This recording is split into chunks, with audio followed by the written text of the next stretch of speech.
అందరికీ నమస్కారం. ఈరోజు మనతో పాటు ఉన్నారు ప్రముఖ జ్యోతిష్యులు బ్రహ్మశ్రీ నందిబట్ల శ్రీహరి శర్మ గారు. గురుగారితో మాట్లాడి మరిన్ని వివరాలు తెలుసుకుందాం. నమస్కారం గురుగారు. వాగర్థావివ సంపృక్తౌ వాగర్థ ప్రతిపత్తయే జగతః పితరౌ వందే పార్వతీ పరమేశ్వరౌ. ఆదిత్యాయ చ సోమాయ మంగళాయ బుధాయ చ గురుశుక్ర శనిభ్యశ్చ రాహవే కేతవే నమః. శృంగేరి జగద్గురు పీఠాధిపతులకి, కంచి పీఠాధిపతులకి నమస్కారములు తెలియజేసుకుంటూ కార్యక్రమాన్ని ప్రారంభిద్దాం. గురుగారు, సెప్టెంబర్ 21న ఈ నెలలో మనకి సూర్యగ్రహణం అయితే వస్తుంది కదా గురుగారు. అయితే ఇది ఏ దేశంలో కనిపిస్తుంది? మన దేశంలో కనిపిస్తుందా అసలు? సెప్టెంబర్ 21వ తారీఖు రోజున చూడామణి నామక పాక్షిక సూర్యగ్రహణం అనేటువంటిది ఏర్పడుతుంది. ఇది మన భారతదేశంలో కనిపించదు. కాబట్టి భారతదేశంలో కనిపించని గ్రహణానికి ఆచార నియమాలు పాటించాల్సినటువంటి పని లేదు. ఆచారము నియమాలు అంటే ఏంటి? ఆచారము అంటే ఆ సంబంధించినటువంటి పట్టు విడుపు స్నానము, తర్వాత ఇష్టదేవత పూజ, అలాగే ఇంట్లో వండినటువంటి నిల్వ ఉన్నటువంటి కూరగాయలు నీటిలో దర్భపూజలు వేయడము, తర్వాత విడుపు స్నానం చేసి మళ్ళీ పూజా మందిరాన్ని శుభ్రపరచుకోవడము, ఇల్లంతా కడుక్కోవడము, ఇవన్నీ ఆచారాలు. నియమాలు ఉన్నప్పుడు సంబంధించి గర్భవతులు ఈ యొక్క సంబంధించినటువంటి గ్రహణానికి సంబంధించినటువంటి ఎక్కడ కూడా చూడకూడదు, గాలి పీల్చకూడదు, బయట వాతావరణం గాలి, ఇంట్లో ఉండవచ్చు. ఇలాగే ఇంకా ఆ సమయంలో భుజించకూడదు, దాంపత్యం పనికిరాదు, ఇలా అనేక రకాలైనటువంటి నియమాలు ఉన్నాయి. అవేవి మన భారతదేశంలో పాటించాల్సిన అవసరం లేదు. కానీ గ్రహణం అనేటువంటిది సూర్యుడికి చంద్రుడికి మాత్రమే సంభవిస్తుంది. ఈ సూర్యచంద్రుడు ఇద్దరు కూడాను ఈ భూగోళానికి ఒక్కడే. ఒక్కొక్క దేశానికి ఒక్కొక్క సూర్యుడు ఒక్కొక్క చంద్రుడు ఉండడు. విశ్వానికి సంబంధించినటువంటిది. అయితే చాలామంది కొట్టిపడేసేటువంటిది ఏంటంటే మన భారతదేశంలో కనిపించదు కాబట్టి దానికి ఏమీ సంబంధించి జాగ్రత్తలు తీసుకోవాల్సిన పని లేదు అని అంటారు. కానీ కొంతమంది అభిప్రాయం ప్రకారము ప్రకృతిలో సంభవించేటువంటి అద్భుతమైనటువంటి దృశ్యం, దీన్నేమీ కూడాను పట్టించుకోవాల్సినటువంటి పని లేదు అని చెప్పి చాలామంది అంటుంటుంటారు.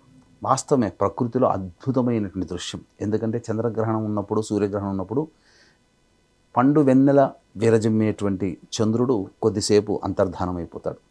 భగభగమండే సూర్యుడు కొద్దిసేపు అంతర్ధానం అయిపోతాడు. ఇది నిజంగా అద్భుతమే. అయితే గ్రహణాలు మాట్లాడతాయి, గ్రహణాలు చెబుతాయి. ఏంటనంటే చాలామంది గ్రహణాల వల్ల సమస్యలు వస్తాయని అనుకుంటారు.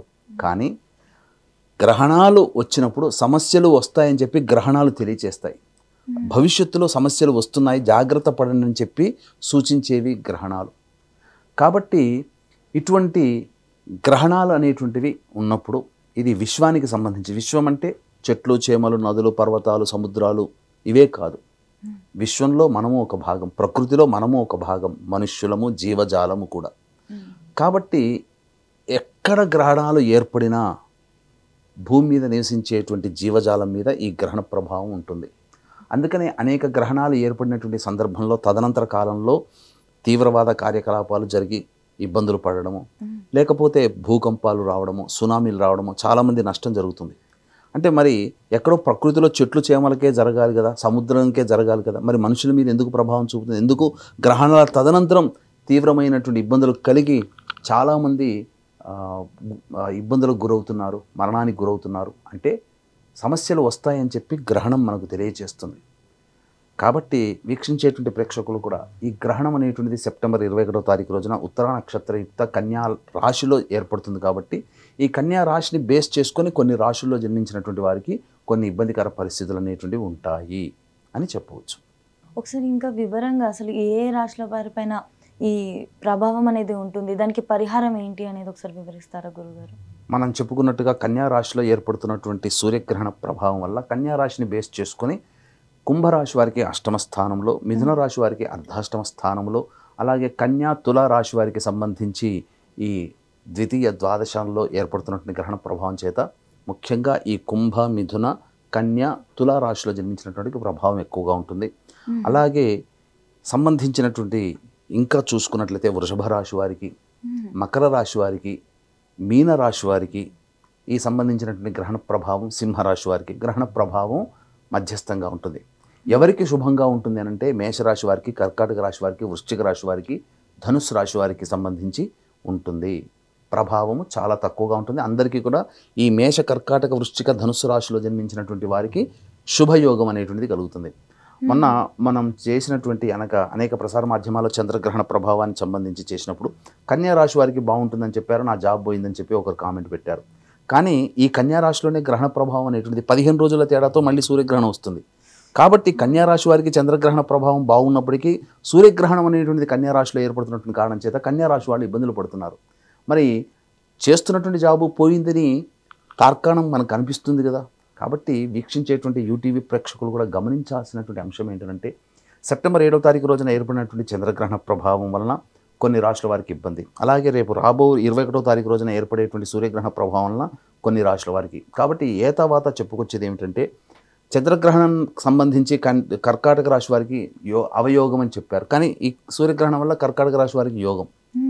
కాబట్టి ఇలా మనం చెప్పుకుంటూ పోతే 12 రాశుల వారికి సంబంధించి ఒకే నెలలో 2 గ్రహణాలు ఏర్పడుతున్నటువంటి కారణం చేత దాదాపుగా 12 రాశుల్లో జన్మించినటువంటి వారికి ఒక గ్రహణం యోగము, ఒక గ్రహణం అవయోగాన్ని కలగజేస్తుంది. కాబట్టి నా వ్యక్తిగతమైన అభిప్రాయం ప్రకారము 12 రాశుల్లో జన్మించినటువంటి వారు కొన్ని పరిహారాలు పాటించి తీరవలసిందే. ఇష్టదేవతారాధన గ్రహణ సమయంలో చేసుకోవాలి. గ్రహణ సమయం అనేటువంటిది మన భారతదేశ కాలమానానికి సంబంధించి అన్వయింప చేసుకుంటే ఏ సమయంలో ఏర్పడుతుంది అని అంటే ఈ 21వ తారీఖు రోజున రాత్రి 10:59 ప్రారంభమై తెల్లవారుజామున 3:23 వరకు ఉంటుందంటే దాదాపు సుదీర్ఘంగా 4:24 పాటు ఉండేటువంటి ఈ యొక్క సూర్యగ్రహణ ప్రభావంలో ఆ సమయంలో అందరూ మేల్కొని ఉండగలిగితే ఇష్టదేవతారాధనగా విష్ణు శివ లలిత సహస్రనామ పారాయణం చేసుకోవడం చాలా మేలని చెప్పవచ్చు. లేదా ఇష్టదేవతారాధన గురువు గారు ఇచ్చినటువంటి మంత్రోపదేశం చేసుకుంటే అద్భుతమైనటువంటి ఫలితాలు చూస్తారు. ఒక ముఖంలో ఒక వర్చస్సు అనేటువంటిది వస్తుంది, కాంతి కలుగుతుంది. మనకు రాబో భవిష్యత్తులో వచ్చేటువంటి ఇబ్బందుల నుంచి మనం చేసుకున్నటువంటి దేవత యొక్క అనుగ్రహ ప్రభావంలో మనకు మంచి జరుగుతుంది. ఇంకా ఉదాహరణగా మీకు చాలా ఖచ్చితంగా చెప్పాలి అని అంటే ఇక్కడ గమనించాల్సినటువంటి అంశం ఏంటంటే ఈ గ్రహణ సమయంలో దైవశక్తి తగ్గిపోతుంది, రాక్షస శక్తి పెరుగుతుంది. కాబట్టి అందుకనే దేవతా ఆరాధన, దేవతా జపాలు, మూలమంత్ర జపాలు ఆ సమయంలో చేసుకోమని చెప్పడం. కాబట్టి ఖచ్చితంగా దేవతాశక్తిని పెంపొందించే విధంగా మనం గురువు గారు ఇచ్చినటువంటిది లేదా మనం ఇంట్లో మనం చేసుకునే నిత్య మూలమంత్రాలు లేదా స్తోత్ర పారాయణాలు చేసుకోవడం వల్ల ఆ దేవతకి మనం బలాన్ని కల్పించినట్లు అవుతాం. ఖచ్చితంగా ఆ దేవత గుర్తుపెట్టుకొని అవసర సమయంలో మనకు ఆ దేవత మనల్ని కాపాడుతుంది. ఉదాహరణకి మీరు ఇబ్బందుల్లో ఉన్నారమ్మా, మీకు ఖచ్చితంగా డబ్బు కావాల్సిన సమయం ఏర్పడుతుంది, మీ దగ్గర చిల్లి గవ్వ ఉండదు. ఎవరైనా ఒక మంచి వ్యక్తి వచ్చి 1000 రూపాయలు తీసుకోమ్మా, నీకు సహాయానికి ఇస్తున్నాను, నువ్వు వాడుకో, నువ్వు నీ ఇబ్బంది నుంచి బయటపడన్నప్పుడు నువ్వు కొంతకాలానికి కొన్ని సంవత్సరాల తర్వాత గొప్పదాని అవుతావు. గుర్తుపెట్టుకుని ఆ వ్యక్తికి 10 డబ్బు సంపాదించి ఇస్తావు కదా, ఎందుకు కృతజ్ఞత. అలాగే దేవతాశక్తి అనేటువంటిది బలహీన సందర్భంలో దేవతాశక్తికి నీవు బలాన్ని సమర్పిస్తున్నప్పుడు ఖచ్చితంగా ఆ దేవతాశక్తి నీకు అవసరమైన సమయంలో నీకు ఉపయోగాన్ని కలగచేస్తుంది. ఇది సారాంశం. అందుకని దీన్ని దృష్టిలో పెట్టుకుని ఈ యొక్క కన్యా రాశిలో ఏర్పడినటువంటి ఈ యొక్క సూర్యగ్రహణ ప్రభావం వలన చెప్పినటువంటి రాశుల్లో మేష, కర్కాటక, వృశ్చిక, ధనుసు రాశుల వారికి సంబంధించి తప్పించి వృషభ, మిథున, సింహ, కన్య, తుల, మకర, కుంభ, మీన రాశుల్లో జన్మించినటువంటి వారికి ఈ యొక్క గ్రహణ దోష ప్రభావం ఉంది. కాబట్టి 22వ తారీఖు రోజున సాయంకాలం మన పీఠమాధ్వర్యంలో అనగా దసరా నవరాత్రులు ప్రారంభమైన మొదటి రోజు సాయంకాలం ప్రదోషకాల సమయంలో సాయంత్రం 7 గంటలకి సంబంధించి సూర్యుడికి, కేతువుకి, అలాగే కుజుడికి గ్రహ జపాలు, అలాగే ఈ మూలమంత్రం అనగా గణపతికి మరియు ఏర్పడినప్పుడు అప్పుడు కొంతమంది పరిహారాలు చేసుకోలేదు. కాబట్టి శాస్త్రం ఏం చెప్పబడి ఉంది, గ్రహణం ఏ నక్షత్రంలో అయితే ఏర్పడుతుందో ఆ నక్షత్రం మళ్ళీ తిరిగి వచ్చే సమయంలో ఈ యొక్క సంబంధించినటువంటి పరిహారాలు చేసుకోవాలి. కాబట్టి వెంబడి సూర్యగ్రహణం కూడా వస్తుంది. మన భారతదేశంలో కనిపించదు, కానీ దాని ప్రభావం కొన్ని రాష్ట్రాల మీద ఉంటుందని చెప్పాం. కాబట్టి ఖచ్చితంగా ఆ సందర్భంగా ఈ చంద్రగ్రహణానికి దోష నివారణ చేసుకోలేని వాళ్ళు కూడా 22వ తారీఖు మన పీఠమాధ్వర్యంలో జరిగే కార్యక్రమంలో పాల్గొనవచ్చు. భక్తి ఉన్నవాళ్ళు చంద్రగ్రహణం సమయంలో పరిహారాలు పాటించినా మళ్ళీ ఈ సూర్యగ్రహణ ప్రభావం వలన ఏర్పడేటువంటి సంబంధించినటువంటి వాటికి కూడా పాల్గొనడం వల్ల భవిష్యత్తులో గొప్ప దైవశక్తిని సొంతం చేసుకున్న వాళ్ళు అవుతారని చెప్పవచ్చు. ఈ కార్యక్రమం అతి సామాన్య మానవుడు కూడా పాల్గొనే విధంగా రూపకల్పన చేయడం జరిగింది. ఈ కార్యక్రమంలో పాల్గొన్నటువంటి వాళ్ళకి శక్తిపాతం చేసినటువంటి కరుంగలి మాల ఇవ్వడం జరుగుతుంది. గురువుగారు, ఇప్పుడు మీరు ఏదైతే చెప్పారు కరుంగలి మాల అనేది అది చాలా పవర్ఫుల్ అని చెప్పేసి అందరూ నమ్ముతున్నారు, కానీ నకిలీ వస్తుందని కూడా భయపడుతున్నారు కదా గురుగారు. ఈ గ్రహణాల టైంలో ఈ మాల వేసుకోవడం వల్ల దానికి ఇంకా మంచి జరుగుతుంది అంటారా? గ్రహణాల సమయంలో శక్తిపాతం చేసి 22వ తారీఖు రోజున మనం పూజ జరిపించి ఇస్తున్నామమ్మా. చాలా మటుకు బయట నకిలీ వస్తువులు అనేటువంటివి ఉన్నాయి. కాబట్టి మనం మంచి వస్తువుని మనం ఏర్పాటు చేసి ఉన్నాం కాబట్టి అందులో ఏమాత్రం ఇబ్బంది పడాల్సినటువంటి అవసరం లేదు. చక్కగా ఆ నరదృష్టి, నరఘోష అనేటువంటిది తగ్గుతుంది. మనకి ప్రధానంగా నెగిటివ్ ఎనర్జీ మన బాడీలోంచి వెళ్ళిపోతుంది. Positive attitude, right thinking, right attitude అనేటువంటిది మనం తీసుకోగలుగుతామని చెప్పవచ్చు. అందరూ భయపడుతున్నారు కరుంగలి మాల తీసుకోవాలి అని అనుకుంటే, ఇలా మనకి నమ్మకం ఉన్న చోట వెళ్ళి చాలా హ్యాపీగా అయితే తీసుకోవచ్చు, నమ్మకంగా అని అయితే నేను భావిస్తున్నాను గురుగారు. గురుగారు ఇంకొకటి, ఇందాక మీరు చెప్పినట్లుగా గ్రహణం సమయంలో ఒక్కసారి చదివితే దేవుడు 100 సార్లు చదివిన పుణ్యం ఇస్తాడు, 100 సార్లు చదివితే 1000 సార్లు చదివిన పుణ్యం ఇస్తారు అంటారు కదా. ఇందాక మీరు చెప్పిన వివరణ దీని గురించే కదా గురుగారు? అవునమ్మా, గ్రహణ సమయంలో ఖచ్చితంగా ఎవరైనా కానీ ఇష్టదేవత ఆరాధన ఖచ్చితంగా చేసుకోవాలి. గురుగారు, ఒకటే నెలలో 2 గ్రహణాలు అయితే వచ్చాయి, అది కూడా చాలా తక్కువ వ్యవధితో వచ్చాయి. అసలు ఇలా 2 గ్రహణాలు రావడం వల్ల ఈ భూగోళంపై ఎటువంటి పరిణామాలు మనం చూడవచ్చు అంటారు? ఎప్పుడు కూడా హిస్టరీ అనేటువంటిది మనం బేస్ చేసుకుంటామమ్మా. ఎవరైనా కానీ భవిష్యత్తు నిర్ణయించాలంటే గత చరిత్ర. ఇప్పుడు ఒక అబ్బాయి ఒక అమ్మాయి వివాహం చేయాలి అన్నప్పుడు తల్లిదండ్రులు ఏం చేస్తారు? అబ్బాయినే కాదు కదా, వాళ్ళ ఫ్యామిలీ హిస్టరీ, వాళ్ళు ఎటువంటిది, ఆ అబ్బాయి ఏం చదువుకున్నాడు, ఎలా పెరిగాడు, ఎక్కడ ఉన్నాడు, ఏం చదువుకున్నాడు, ఎక్కడ చదువుకున్నాడు, ఆ హిస్టరీ అంతా తీసుకుంటారు కదా. ఒక సంస్థ ఉద్యోగం ఇవ్వాలన్నా కానీ ఒక ఉద్యోగం సంబంధించినటువంటి అతని previous history, background verification, IAS officer కావాలన్నా బ్యాక్గ్రౌండ్ చెకప్ చేస్తారు. అలాగే మనము ప్రకృతి పరంగా మనం చూసినప్పుడు ఒకే నెలలో 2 గ్రహణాలు వచ్చినటువంటి సందర్భంలో నేను చాలా రీసెర్చ్ అనేటువంటిది ఈ యొక్క సంబంధించిన దాంట్లో చేశానమ్మా. అయితే దీనికి వివరాలు కూడా తెలియజేస్తాను. ఈ యొక్క సెప్టెంబర్ 21వ తారీఖు రోజున ఏర్పడేటువంటి యొక్క సంబంధించినటువంటి సూర్యగ్రహణము ఆస్ట్రేలియా, న్యూజిలాండ్, ఫిజీ, అంటార్కిటికా ఖండము, పసిఫిక్ మహాసముద్ర తీర ప్రాంతాల్లో ఏర్పడుతుంది. ఆ దేశ ప్రాంతాలలో ముఖ్యంగా ఆస్ట్రేలియా, న్యూజిలాండ్ ప్రాంతాల్లో మన భారతీయులు ఉన్నారు కాబట్టి ఆ యొక్క ఆస్ట్రేలియా, న్యూజిలాండ్ కాలమాన ప్రకారము ఎప్పుడు సూర్యగ్రహణం ప్రారంభమవుతుందో ఆ సమయానికి పట్టు స్నానము, విడుపు స్నానం విడిచిన తర్వాత విడుపు స్నానము ఆచరించి ఇంట్లో నియమైనటువంటి జీవితాన్ని ఆ ప్రాంత ప్రజలు, అందున భారతీయులు అక్కడ నివసిస్తున్నట్లయితే ఆస్ట్రేలియా, న్యూజిలాండ్, ఫిజీ వంటి దేశాల్లో వాళ్ళు పాటించాలి.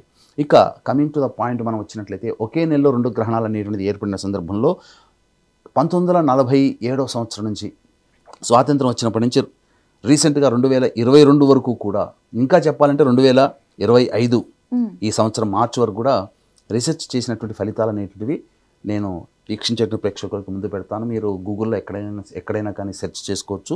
వాటికి సంబంధించినటువంటి ఆ ఫలితాలు ఏం జరిగాయి, ఏం దుర్ఘటనలు జరిగాయి అనేటువంటివన్నీ కూడా మీకు గూగుల్లో మీకు దొరుకుతాయి. కాబట్టి ఇదేమి కూడా సృష్టించినటువంటి విషయం అయితే కాదు.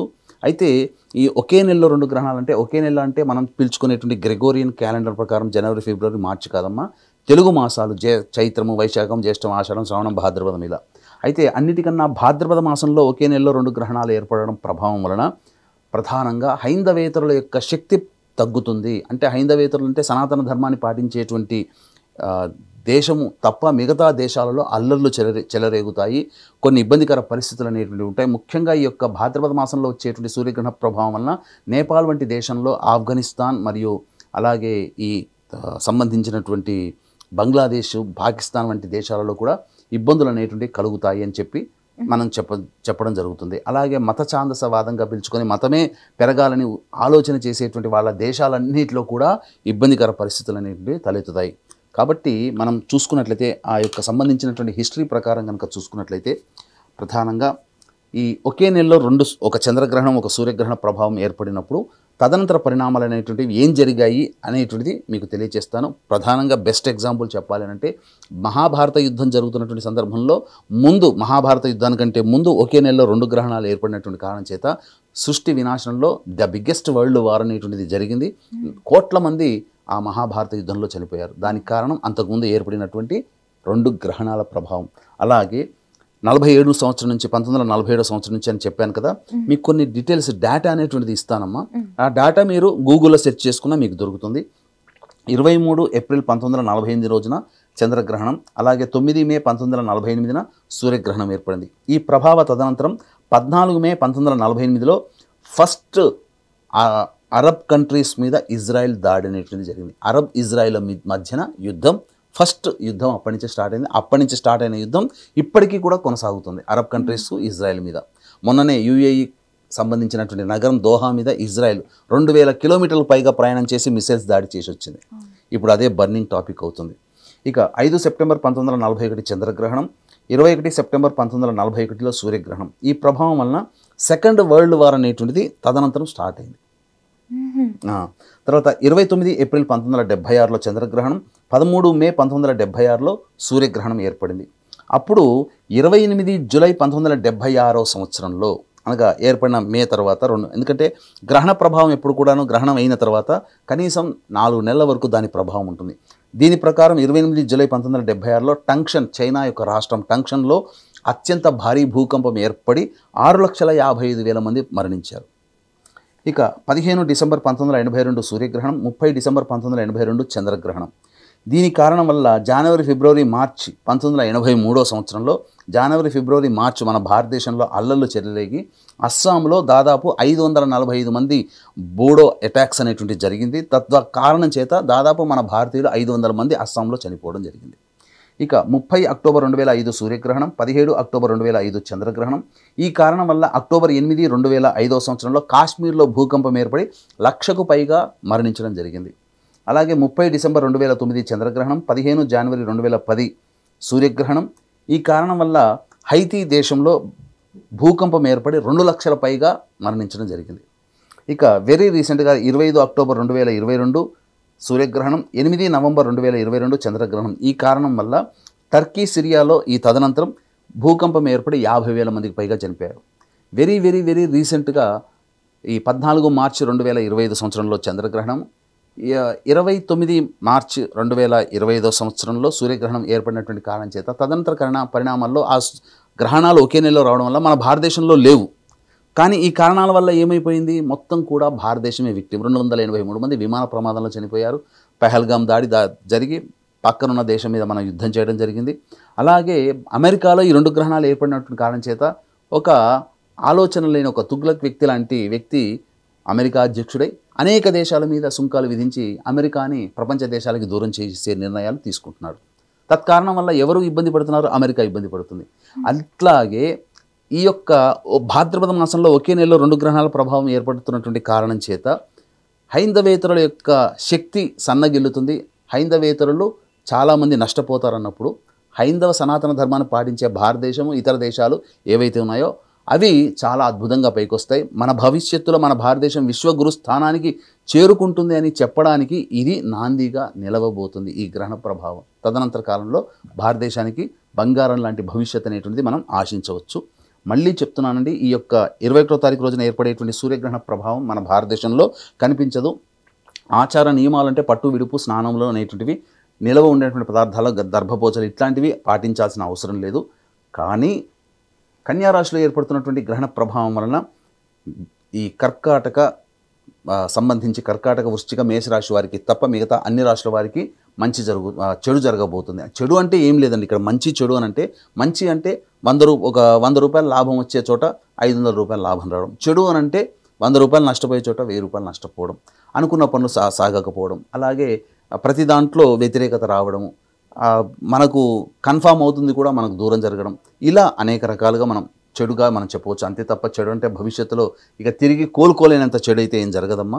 ఇది గ్రహణ ప్రభావంలో మనుషుల మీద కొద్ది ప్రభావం అయితే ఉంటుంది. కాబట్టి దాదాపుగా నా వ్యక్తిగతమైనటువంటి అభిప్రాయం ప్రకారం 7వ తారీఖు సెప్టెంబర్ ఏర్పడినటువంటి చంద్రగ్రహణం, 21వ తారీఖు సెప్టెంబర్న ఏర్పడుతున్నటువంటి సూర్యగ్రహణ ప్రభావం 12 రాష్ట్రాల వారి మీద కూడా ఉండబోతుంది భవిష్యత్తులో. కాబట్టి దీని యొక్క ప్రభావం వచ్చే 4 నెలల వరకు అనగా డిసెంబర్ మాసం వరకు కూడా ఉండబోతుంది. కాబట్టి అవకాశం ఉంటే సెప్టెంబర్ 22వ తారీఖు రోజున మన పీఠం ఆధ్వర్యంలో జరిగేటువంటి కార్యక్రమంలో మీరు ఈ యొక్క కార్యక్రమంలో సూర్య చంద్రగ్రహణ దోష నివారణ కార్యక్రమాలు అనేటువంటి జరిపించుకోవచ్చు. కార్యక్రమంలో నమోదు చేసుకున్నటువంటి వాళ్ళకి కరుంగలి మాల ఇవ్వడం జరుగుతుంది శక్తిపాతం చేసి. లేదా మీకు దగ్గరలో ఎవరైనా కానీ ఈ సంబంధించినటువంటి చేస్తున్నట్లయితే మీరు అక్కడ కార్యక్రమంలో మీరు నమోదు చేసుకొని మీరు అక్కడ ఆ విధంగా చేసుకోవచ్చు. చాలా అద్భుతంగా చెప్పారు గురుగారు. అసలు గ్రహణాల ప్రభావం ఏ విధంగా ఉంటుందని చెప్పేసి మీరు ఓన్లీ డివోషనల్ పర్స్పెక్టివ్ నుంచి కాకుండా ఆ రీసెర్చ్ డేటాతోని ఏ విధంగా ప్రభావం ఉంటుందని చెప్పిన ఉదాహరణలు నిజంగా థాట్ ఓకింగ్గా అనిపించింది. చాలా మంచిగా అనిపించినాయి. దాని ప్రభావం అర్థం చేసుకొని అందరూ కూడా పాటించవలసిన నియమాలు ఫాలో అవుతే అందరూ కూడా బాగుంటారు. ధన్యవాదాలు గురుగారు. సర్వం శ్రీ ఉమామహేశ్వర పరబ్రహ్మార్పణమస్తు.